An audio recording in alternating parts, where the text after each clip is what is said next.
కొంచెం నవ్వండి సార్. ఏం నవ్వుతాం? నవ్వే పరిస్థితి మరి.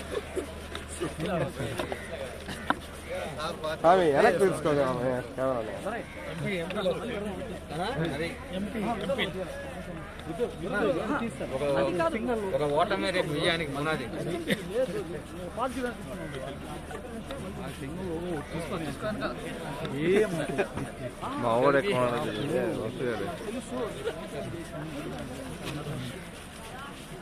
అందరికీ వైకుంఠ ఏకాదశి శుభాకాంక్షలు. అందరినీ ఆ స్వామివారు చల్లగా చూడాలని మనస్ఫూర్తిగా కోరుకుంటున్నాను.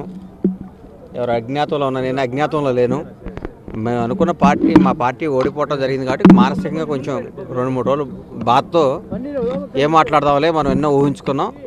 మాది ప్రజలు మనం అనుకున్న దాన్ని తిరస్కరించారు కాబట్టి మనం మౌనంగా ఉండాల్సిన బాధ్యత. ప్రజలు మా పక్షాన్ని లేకుండా అటు టీఆర్ఎస్ వైపు మళ్ళటం జరిగింది కాబట్టి మనం ఏం మాట్లాడకూడదు.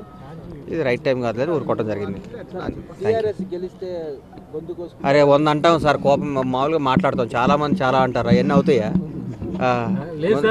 కాదు, మీరు కోసుకోమంటే కోసుకుంటాం.